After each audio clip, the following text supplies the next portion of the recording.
En rembobinant la carrière cinématographique de Charlton Heston, Ben-Hur et son char lancé à pleine vitesse jaillissent sur l'écran. Ce géant de près de 2 mètres, éternel héros aux pectoraux rebondis, a incarné pendant près de 60 ans les plus grands de ce monde. Des présidents, des généraux, des génies. Charlton Heston always played a kind of a stoic, larger-than-life idealist. Pourtant, la jeune génération n'a retenu de Charlton que l'image d'un vieillard réactionnaire à la mâchoire carrée, oubliant ses premiers combats auprès de Martin Luther King et Kennedy. He was very much a Democrat, very liberal, and then he gradually moved more and more to the right. Un nouveau rôle qui n'est plus du cinéma. Tel Moïse, le personnage qui l'a fait star, Heston s'est mué en messie de l'Amérique conservatrice. From my cold, dead hands. Hubris had taken over in Heston's mind. He saw himself as a great man. L'histoire de Charlton Heston est celle d'un acteur enivré par ses rôles. À force de jouer les héros, il a tenté d'en devenir un.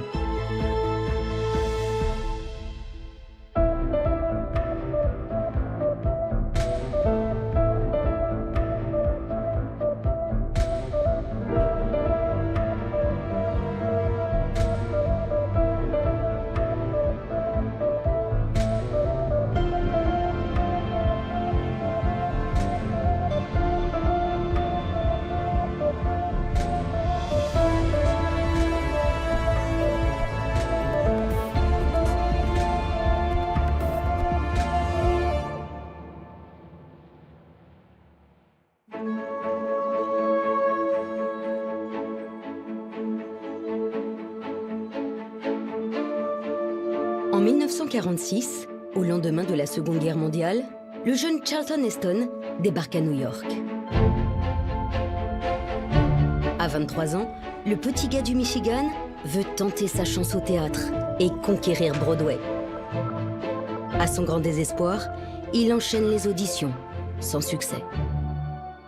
Charlton Heston was always in love with the theater, and I think he thought of himself as a person of the theater. That was what he was interested in after high school and in college. But I guess to survive, he ended up doing live television in New York City.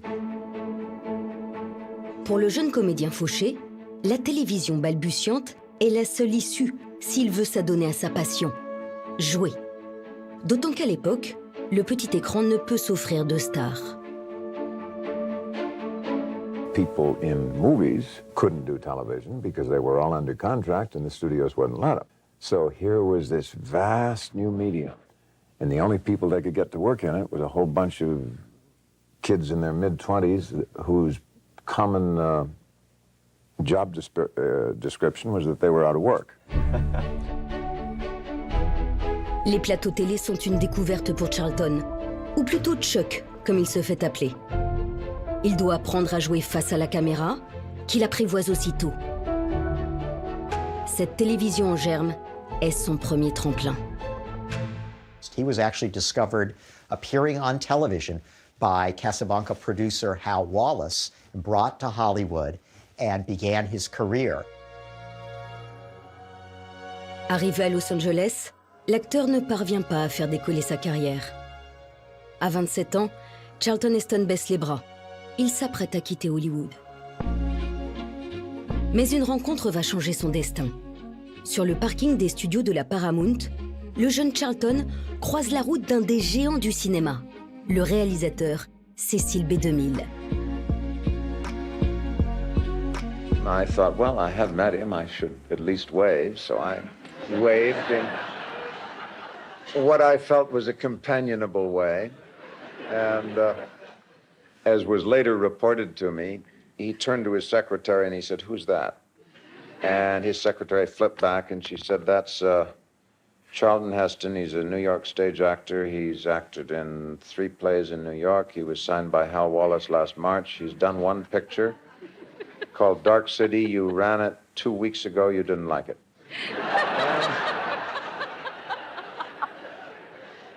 And he said, yes, but I like the way he waved. And he said, we better have him in about the circus picture. Have him come in. Cecil B. 2000, l'un des fondateurs de la Paramount, prépare un nouveau film, le plus grand chapiteau du monde. Il cherche activement l'acteur qui incarnera le premier rôle, le directeur du cirque, un gaillard athlétique imposant le respect. Connu pour son flair hors pair, il n'a fallu que quelques instants au réalisateur pour repérer Heston et son physique de dieu grec, doublé d'un charisme unique. DeMille saw him and saw the stature, saw that grandness that came out as stiffness. He was 6'3", 6'4", strapping, always handsome, always penetrating eyes, that jaw. He had so many masculine factors in him. One was tremendous gravitas, which is a great solidity. En pariant sur ce débutant, au regard bleu perçant, Cecil B. 2000 est certain de ne pas se tromper. Pour lui, Charlton Heston va crever l'écran. So Heston stays in Hollywood and makes this film, which became the Oscar-winning best film of that year. On behalf of the thousands that it took to make the greatest show on earth, I thank you for them. Cet Oscar plonge Charlton dans le grand bain de Hollywood. En un film, Heston est devenu un nom. Mais son mentor va bientôt lui offrir le rôle de sa vie et lui permettre d'entrer au panthéon des étoiles du cinéma.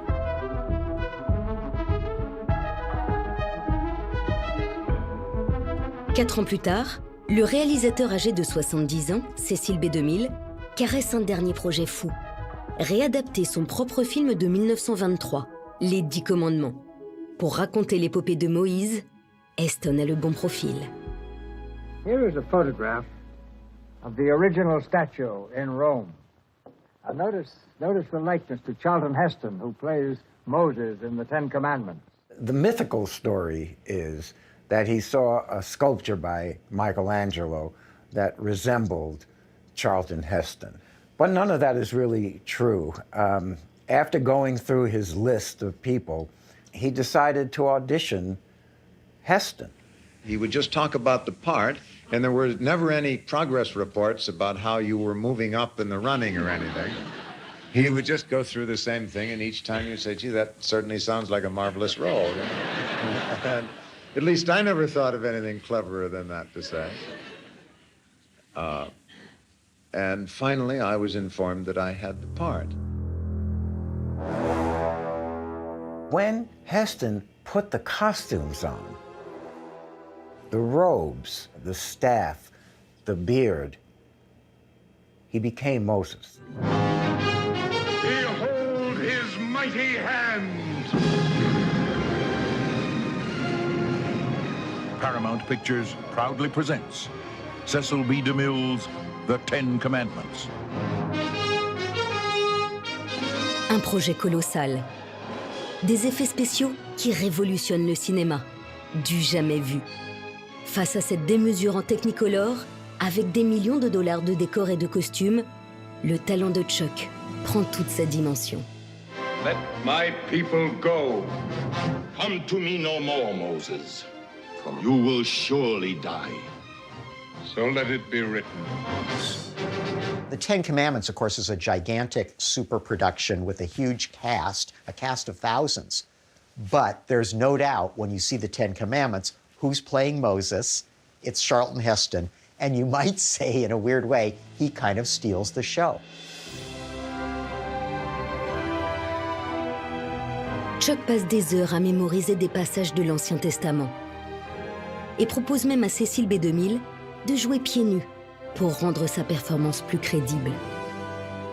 There's a funny story about that, where he liked to stay in costume 24 hours a day. I guess he didn't want to lose that character, and he grew into the character. Who shall withstand the power of God?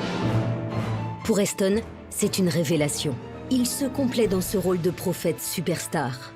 Un film métaphorique pour les Américains qui voient dans la recherche de liberté des Hébreux leur propre conquête de la terre promise.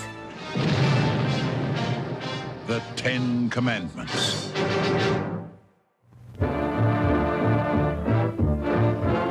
World premiere of The Ten Commandments. From the cast of Paramount's VistaVision presentation, a $13 million classic which will be seen on theater screens for years to come. Pour Charlton, le film est un triomphe.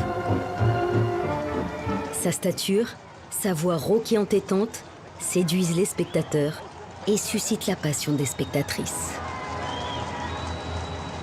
The Ten Commandments gave him a path to stardom. It made him, it established him. There were no more money worries. He was on the way. Charlton n'est plus seulement un acteur, c'est une vedette. La Californie lui tend les bras.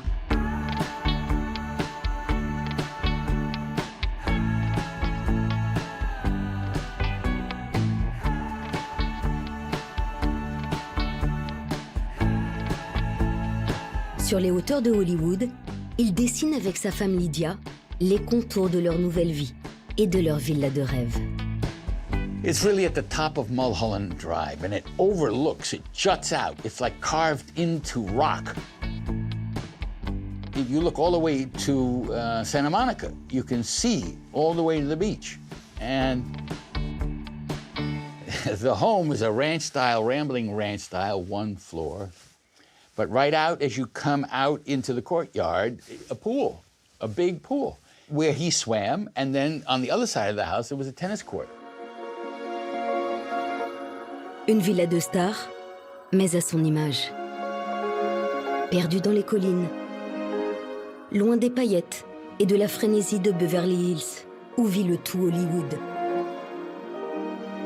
Pour ses rôles aussi, il aspire désormais à un cinéma d'auteur, loin des superproductions. He was willing to try new and different things. We stereotype Charlton Heston as the star of epic films, but he did other kinds of movies. En 1957, parmi les dizaines de scénarios que Charlton Heston reçoit chaque jour, l'un d'eux attire son attention. La soif du mal, car Orson Welles est envisagé pour jouer dans le film. Aux yeux d'Heston, Welles est avant tout un cinéaste de génie, injustement blacklisté par Hollywood en raison de positions politiques jugées trop à gauche. The script was offered to me by Universal to star in. It was a fairly routine police story. So more than in most films, the director was crucial, and I made this point to Universal. And I said, who's going to direct it? And they said, well, we haven't chosen a director yet, but Orson Welles is going to play the heavy. And I said, why don't you have him direct it? He's a pretty good director. And they responded to that with amazement, as though I had suggested that my mother direct the film. Comme de nombreux artistes, Orson Welles a été banni de l'usine à rêves, victime des purges anticommunistes qui ont dévasté Hollywood dès les années 40. Heston met tout son poids dans la balance. Il ne jouera dans La soif du mal que si Orson Welles le réalise. Only the offbeat, original, creative powers of Orson Welles could bring you so suspenseful, so gripping, so different a drama. You framed that boy. Framed him! I don't think I'm very good in it. I'm proud that I was therefore responsible for Orson Welles directing the first film he had directed in Hollywood in 10 years and the last one he directed in Hollywood. Aujourd'hui film culte, La soif du mal est un échec commercial. Mais il campe Heston dans le rôle de l'homme intègre et courageux, à la ville comme à l'écran. What did you do with her? Where is my wife? My wife!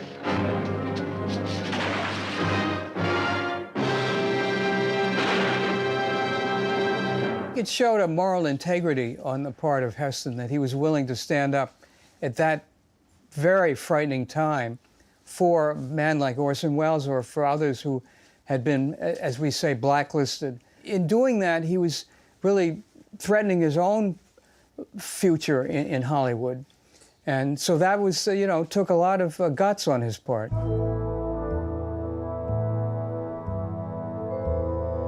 Son statut de star lui permet d'imposer ses vues aux studios dont le pouvoir tyrannique décline. L'âge d'or d'Hollywood n'est plus. Les majors ont de gros soucis financiers. Elles peinent à remplir les salles obscures, concurrencées par la télévision. All of them were failing. And in the next decade, they would all sell out to corporations, and everything would change in Hollywood. MGM was one of the biggest failing studios. Pour redresser la barre au plus vite, la MGM décide en 1958 de s'inspirer des 10 commandements, en appliquant la même recette. Un film à grand spectacle, avec un héros magnétique. The story of Judah Ben-Hur, the prince who became a slave and dared the evil might of the conqueror. Pour l'incarner, pas d'hésitation. Charlton Heston. Until you, the day Rome falls, there will be a shout of freedom such as the world has never heard before. Comme Moïse avant lui, Ben-Hur libère son peuple opprimé dans cette saga biblique, sur fond de rivalité fratricide. You kill me and your mother and sister will die today.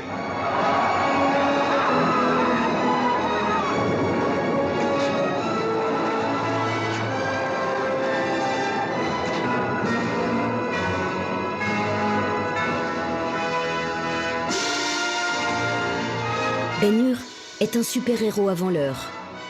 Et Charlton Heston, le nouvel emblème du rêve américain. Charlton Heston, Ben-Hur. Le film sauve la MGM et permet à Heston d'obtenir l'Oscar du meilleur acteur à 36 ans. It's really true.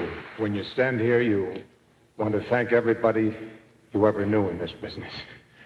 I would like especially to thank not only all of you and all of them, but Willie and Christopher Fry. Dans ce discours spontané, Charlton affirme une fois encore ses positions et enfreint les codes en vigueur à Hollywood. Il remercie délibérément Christopher Fry, un auteur qui a contribué au film, mais qui n'est pas le scénariste officiel de Ben-Hur. Inside the industry, people took note that he did something that you're not supposed to do. Heston had a very moral view about who deserved credit for what they did. You know, he never really was Hollywood. Home life, that's where the action was. Traveling, whenever he went on the road, and he was always on the road, very few of his films were shot in Hollywood. The whole family would go. Sur chaque tournage, Heston a besoin de ses proches près de lui, surtout de sa femme, Lydia, qu'il a connue à l'université et qui a renoncé à sa carrière de comédienne pour lui. Lydia was much more famous than Chuck when they first met. She was the well-known actress. So she did give up her career for him because they were very, very devoted to each other. She wanted to be with Chuck, so she would go with him rather than doing a play of her own in the theatre here in New York. Charlton est une star qui fuit les spotlights. Réservé, droit dans ses bottes, il s'est construit un monde feutré, autour d'amis fidèles et de sa femme Lydia, avec qui il restera marié 64 ans. I don't go out a lot socially. There are certain public functions you have to go to, but the large affair is not one I'm drawn to. I still tend to wander off in the library, if they have a library, and look at the books. He was somebody who didn't need the Hollywood scene. He would go into the study for hours at a time, read, write in his diary, look out the window, and just think, contemplate.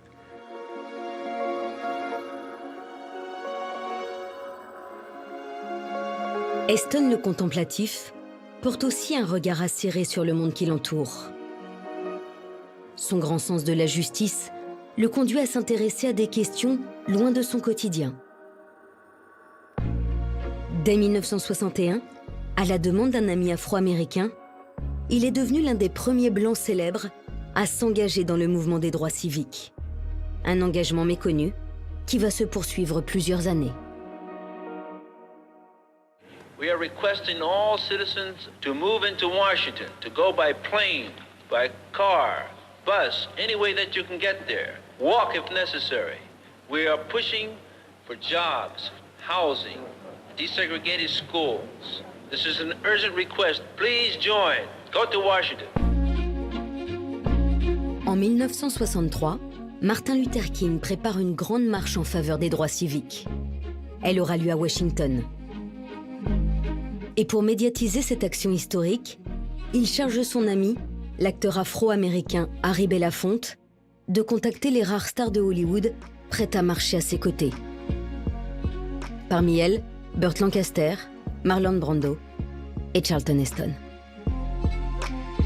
Belafonte said, I needed somebody for the Midwest, and I had interviewed him a number of years ago. He said, who better than Charlton Heston, Moses, who could speak to them?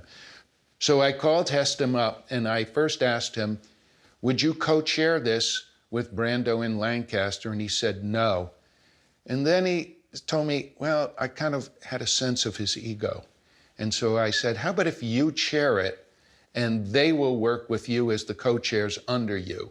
And Heston decided, yes, I will lead this. I will be the Moses of, the Hollywood civil rights movement. Flatté, Charlton Heston prend son rôle à cœur et joue de son influence pour rallier d'autres acteurs à la cause de Martin Luther King. Il va jusqu'à les recevoir chez lui pour les convaincre. Listen, if everybody has coffee, let's get started. The first thing to get settled is this statement for the press. We will march in Washington on August 28, 1963, along with hundreds of thousands of our fellow Americans who believe in equal opportunity and freedom for us all. We've formed a committee to encourage others to march with us, composed of Marlon Brando, Peter Brown, Tony Curtis, Charlton Heston, Burt Lancaster. I somehow feel that some people may misinterpret this as a means for some actors or for some people to want to get publicity. You know, everything an actor does, he does in the public eye. If you have a public identity, you can't abdicate it, but we're not, I think the main point is we're not doing it as public individuals. We're expressing the citizens' rights to peaceable assembly. It's in the Constitution. We are all here black and white, trying to fight for equal rights. Keep your eyes on the... Ce 28 août 1963, 300 000 personnes défilent en faveur des droits civiques. Parmi elles, une délégation d'acteurs de Hollywood emmenée par Charlton Heston. Charlton Heston does seem to have been a person who wanted to be a leader, who took a leading role, who felt a kind of moral obligation to be a leader.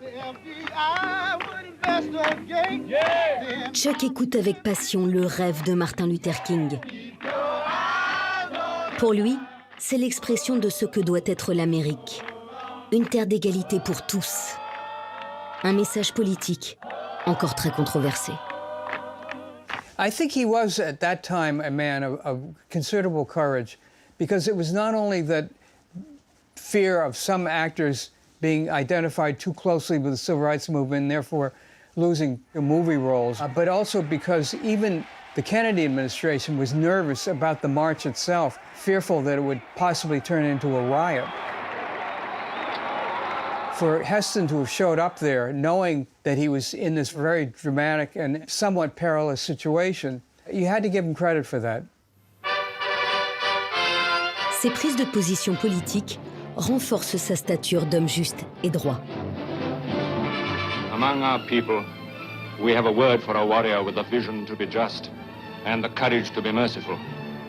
We call such a man El Cid.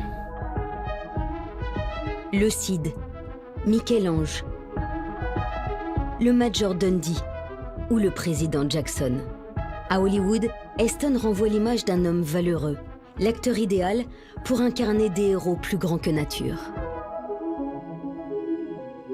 Charlton Heston's movies are mostly big action films. You see him, he's mostly out there on a horse, in the desert, in the middle of a war. He plays these gigantic authority figures in films all the time who are meant to be quite forceful personalities. Sa puissance et sa virilité sont devenues sa marque de fabrique. Dans les 30 films qu'il a déjà tournés en 15 ans, son physique d'Apollon, ultra sexy, est surexploité par les réalisateurs. That was his money card. That's what the body was. The reason you see him half naked in so many films, because he had a nice body. Male stars, if they're handsome and they're built right, you'll see their body. Even if it makes no sense in the movie, you'll see it. He knew, I think, from a very young man, that part of his success was his looks. I know he swam every single morning of the year, summer and winter, in his pool, and he used to go to the gym quite a lot. Well, he was an athlete. Every day of his life, until the end, he played tennis. Pour Heston, son corps n'est pas seulement un artifice. C'est son instrument de travail pour jouer des rôles historiques, souvent exigeants physiquement. Very early in my career, I started playing specific biographical figures. Then it shortly became almost a matter of course that I would be offered those parts when they came along, and some of them were very good parts indeed. And I found it a very rewarding experience to play them. I think it would be fair to say that most of my favorite parts, most of the parts that I consider the most difficult and challenging, are specific historical individuals. Des figures tutélaires qui ne sont pas seulement des rôles de composition. L'acteur au sommet de sa carrière possède une aura qui dépasse les frontières du cinéma et séduit le monde politique.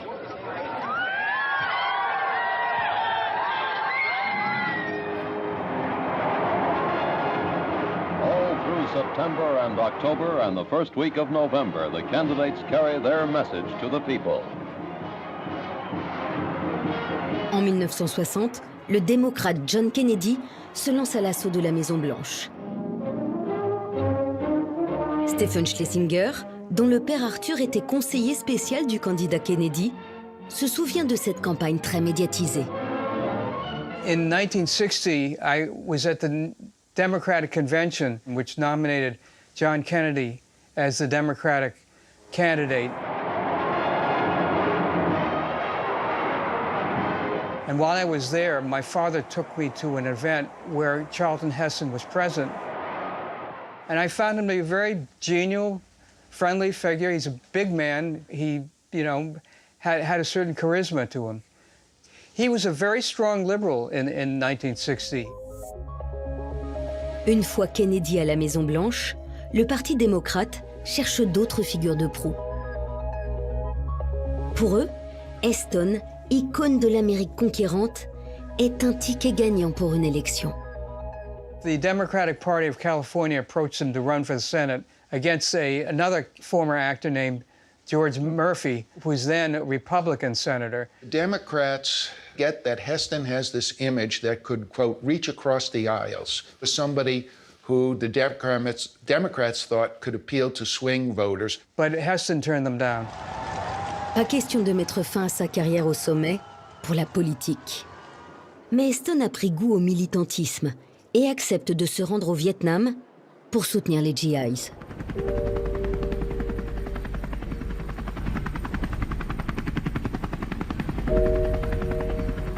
Un voyage qui va ébranler les convictions libérales du comédien. In 1966, he's asked to go to Vietnam. He wasn't an active anti-war spokesperson. He wasn't an active pro-war. His guts told him, why are we there? There's something wrong with being there. Certains artistes à cette époque se rendent au Vietnam pour divertir les soldats. Mais Heston s'enfonce dans la jungle pour réconforter les troupes qui souffrent. When he went to Vietnam and he saw these soldiers and came back and saw the reaction to the war, the burgeoning student movement, the anti-war faction, he was shocked.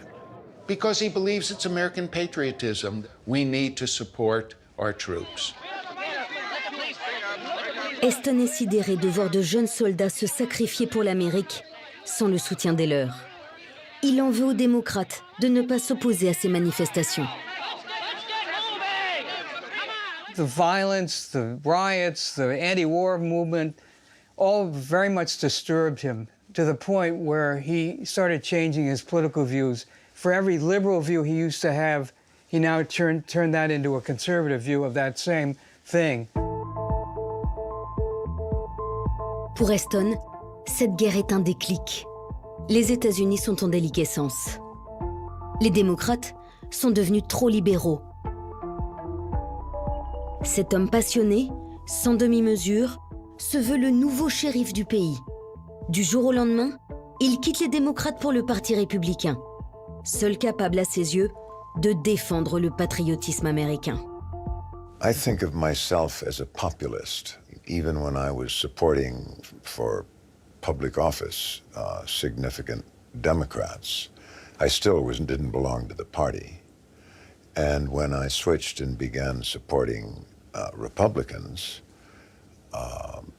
it wasn't I that changed, but in my view, the Democratic Party that had changed.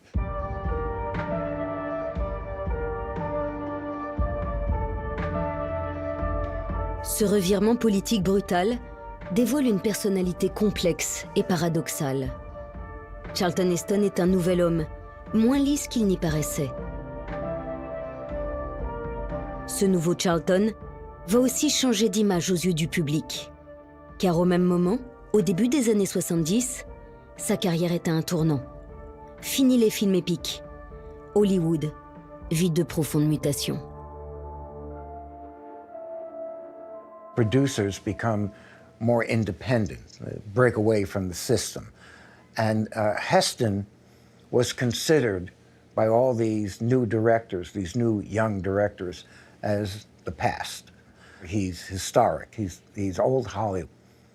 By the time you reach the late 60s and 1970s, he's starting to get a little bit older, and there's a whole new generation, the kind of Dustin Hoffman, Al Pacino generation that has come along, and they're going to be picking up the Oscars in that era. À près de 50 ans, pour monter dans le wagon de la modernité, Chuck doit se réinventer. Can't help thinking that somewhere in the universe there has to be something better than man. Has to be. En 68, il s'essaye avec audace à la science-fiction. Avec La planète des singes, il casse son image de surhomme afin de prouver qu'il n'est pas un acteur sur la touche. The world he finds out in the galaxy will challenge every idea you've ever had of civilization. You did it. You cut up his brain, you bloody baboon! Heston came across this script, and he was intrigued by that. He liked the idea of playing this cocky rocket pilot who crashes on this strange planet where the apes are humans and humans are... Planet of the Apes, when I saw that, which was a movie that I loved, absolutely loved, and was all centered around the personal revelation that he has. He's so unwavering in his conviction, and at the end, his whole world turns upside down. Capturé par des singes évolués, le héros, Taylor, se retrouve réduit en esclavage, tel un animal primitif. Julius!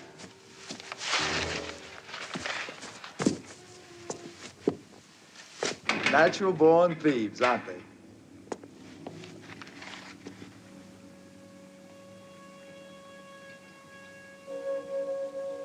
La planète des singes est un miroir de la société américaine et du malaise qu'elle traverse. Get me a collar and leash. Face aux inégalités raciales, face aux dangers nucléaires de la guerre froide, Heston interprète un anti-héros qui tente une fois de plus de montrer le chemin dans l'adversité. There were sort of two metaphors, actually, for Charlton Heston. One was a metaphor for faith, which could be found in the Ten Commandments in Ben-Hur. You know, this idea that no matter what happens, God will be on our side and help us. But the other metaphor was the one found in Planet of the Apes, and that was in a world in which nothing made sense. Yes, there was wrongdoing, there was injustice, but it was up to human beings to fight that. God may or may not be there to help us. And that confusion and that worry and that doubt that we felt as kids was something that Heston expressed powerfully on the screen. Le film fait un carton au box-office. Une nouvelle génération tombe sous le charme de Charlton. Puis les succès du Survivant, où il réchappe d'une guerre bactériologique, et de Soleil Vert, premier film à dénoncer le réchauffement climatique, font de lui une icône de la contre-culture SF. That gave him a different angle, gave him a more modern cause to his movie life. Après le sursaut de la science-fiction, Heston enchaîne avec la nouvelle mode des années 70. Les films catastrophes, mais dont le public va vite se lasser.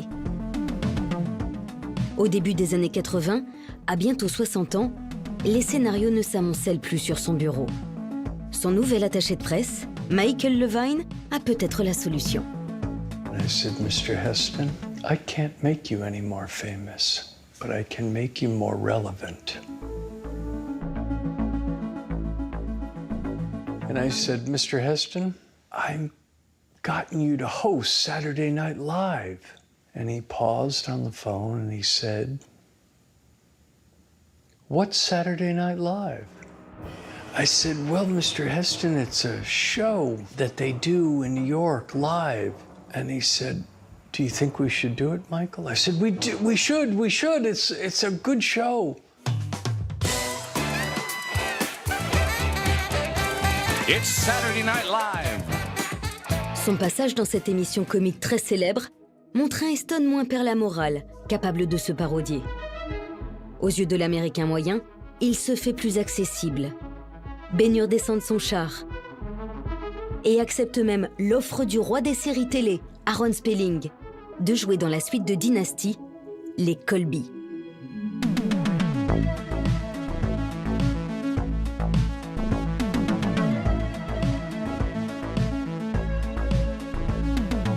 It was partly for money, partly for fun, but mostly because he wanted to work. He was an actor. That's what he did. Background. Action. I think he wanted to stay alive. He wanted to stay current. He just wanted to be involved in the industry. And yeah, he did television, which at that time was sort of cookie cutter. Some of his hair had fallen out. He's wearing a bad toupee. And that's the thing that TV explodes.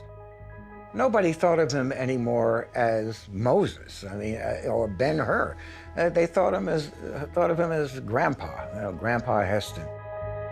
Dans les années 1990, à près de 70 ans, sa carrière est désormais derrière lui. Mais le temps a fait d'Heston une légende du cinéma, une figure du passé dont une nouvelle génération de cinéastes se souvient avec nostalgie. The people in the industry who revered him when they were young, when they were kids, when they were growing up, brought him back.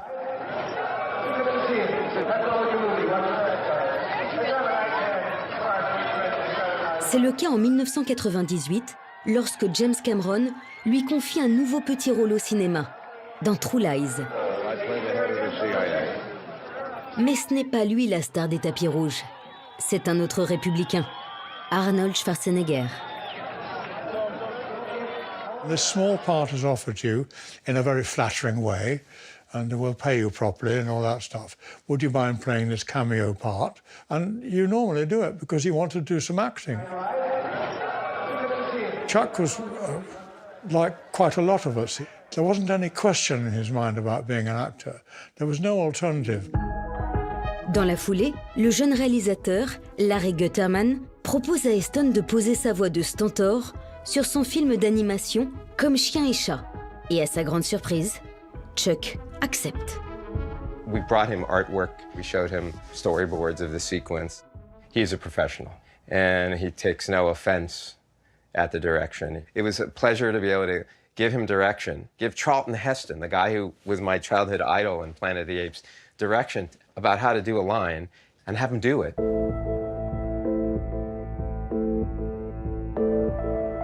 I couldn't bear the thought of never acting again. Pretending to be other people may seem like a trivial occupation for a grown man, but it has fascinated me all my life. Chuck veut jouer, encore et toujours. Mais son dernier grand rôle ne viendra pas du cinéma. Every hour of life has its own moment of truth. And who better to call it to our attention than the man who parted the Red Sea? Chuck Heston. Depuis l'élection en 1981 de Ronald Reagan, dont il a soutenu la campagne, Chuck s'est engagé pleinement au sein des Républicains.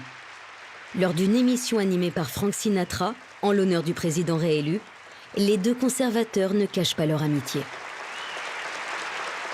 Party for the president and the first lady on a first-name basis. It's a great idea, just like the old days. We watch him laugh, we see Nancy's foot tap to the music. But we know, sir, you are us. To the world, you are America. And as you lead us into the uncertain, beleaguered future, let me say for all of us, Mr. President, in the words of a song you'll remember, God shed his grace on thee.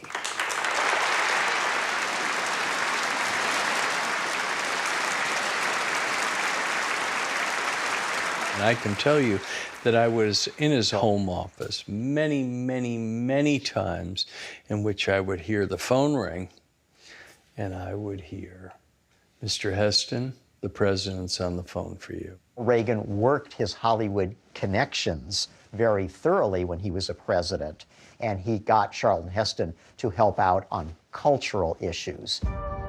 Reagan va plus loin. Il le nomme président d'un groupe de travail lié à la culture.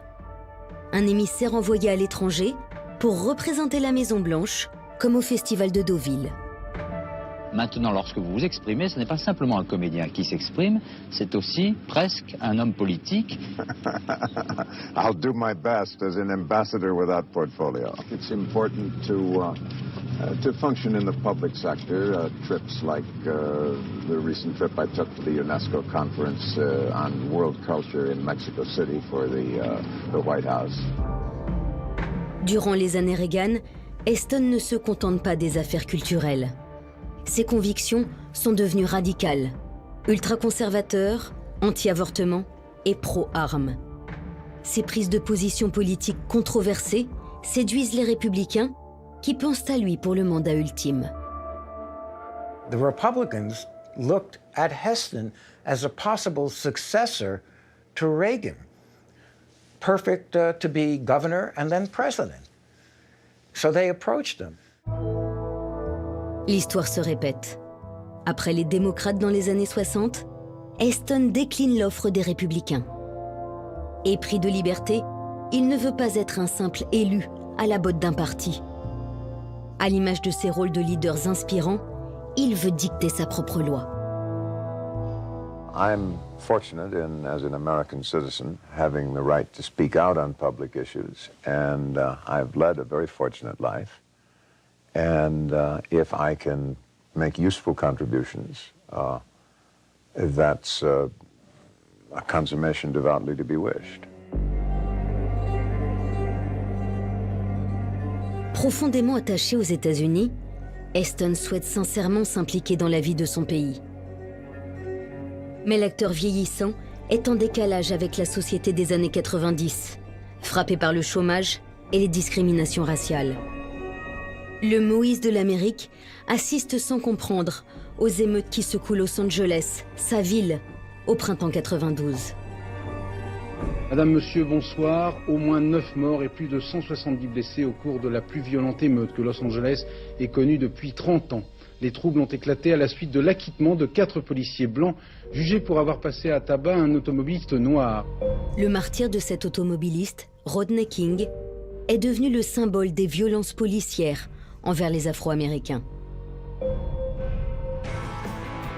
Face à ces injustices, le chanteur Ice-T se fait le porte-voix de ses victimes, avec un hymne anti-police, Cop Killer, un titre contre lequel Heston va immédiatement partir en guerre. Heston gets involved because he sees it as an assault on law and order. Heston has now become Mr. American Law and Order. And after all, isn't Moses the lawmaker, the one who tells us we have to obey the Torah, we have to obey the 10 Commandments? This group from South Los Angeles, heavily minority black area, released an album that they wanted to call Cop Killer. It had one song on there in particular that attracted attention, and the lyrics were very, very specific about killing police officers over and over again. Déterminé à faire entendre sa voix, Heston va jusqu'à affronter Time Warner, qui distribue l'album. 3 mois après les émeutes de Los Angeles, il se rend à l'Assemblée générale des actionnaires de la Major. Now, I owned a couple of hundred shares of Time Warner stock at the time, so I decided to attend. Against the advice of my family, I asked for the floor. I simply read the full lyrics. I got my 12-gauge sawed off. I got my headlights turned off. I'm about to bust some shots off. I'm about to dust some cops off. Let's just say I left the room in an echoing silence. A few weeks later, Time Warner terminated Ice-T's contract. À l'image de ses rôles, Charlton a dégainé pour faire régner sa propre justice. Mais le tonton flingueur, dont les excès faisaient le charme pour certains, va définitivement ternir son étoile sur Walk of Fame. En s'engageant à la fin des années 90 au sein de la NRA, le puissant lobby américain soutenant le port d'armes, Heston franchit la ligne rouge. Once he became the spokesman for the National Rifle Association, he was part of a very polarizing pro-gun movement. Pour le lobby, la star est une belle prise. Loin des scandales de Hollywood, homme d'une seule femme depuis toujours, le républicain Heston est un messie qui transmet la bonne parole. Il prend même la présidence de l'association en 98, à 75 ans. He gives us a big megaphone. We feel we've been unfairly demonized in the national press, and now Moses is here to help set the record straight. Heston fait corps avec l'Amérique profonde et sa défense de la liberté. La première, celle de posséder une arme, malgré les fusillades dramatiques qui se multiplient. C'est l'heure du déjeuner dans ce lycée de Littleton. 2 jeunes armés de fusils automatiques pénètrent dans la cafétéria et ouvrent le feu au hasard sur les lycéens. Les meurtriers sillonnent l'établissement pour abattre d'autres élèves. La tuerie de Columbine, en avril 1999, fait 15 morts et laisse une Amérique sous le choc. Malgré l'émotion, le porte-flingue de la NRA campe sur ses positions. Il refuse tout contrôle supplémentaire des armes à feu. What we need to do is address the problem of disturbed, indeed mentally deranged children. That something has to be done about that. If we're living in a society where people, it has something to do with the moral fabric of the country. This was, from my point of view, the final insult to the liberalism that he represented back in the 1960s, and basically made him out to be a figure that we couldn't even take seriously anymore as anything. Après le drame de Columbine, Heston tombe de son piédestal. Il a perdu l'essentiel de son public. Malgré une carrière d'une longévité exceptionnelle de plus de 60 ans. Pour l'applaudir, il ne lui reste désormais que les membres de la NRA. It became his career. Yes, he believed in the freedom to have a gun, but it was deeper than that. When Heston got before this crowd, it reminded him of performing in front of live audiences, and he loved it. I want to say those fighting words for everyone within the sound of my voice, to hear and to heed. From my cold, dead hands. When he held that rifle up that famous day, it was not an original or spontaneous thought, because Heston was not a spontaneous guy. He was an actor who prepared. And of course, it had the opposite effect. It all but destroyed any chance of his ever regaining a popularity. Lorsque Charlton s'éteint en 2008, la jeunesse a oublié la légende Heston. Son dernier grand rôle, celui de président de la NRA, a éclipsé tous les autres. En voulant défendre envers et contre tous sa vision ultra-conservatrice de l'Amérique, le comédien s'est brûlé les ailes. Une étoile déchue qui n'a jamais vraiment saisi comment il avait atteint le firmament. What makes an actor a star is not his acting ability in film. It is a chemical or kinetic capacity which no one has ever been able to separate out any more than they can the cancer-producing elements in tobacco, but it's there. I've forgotten what the question was. Did I answer it?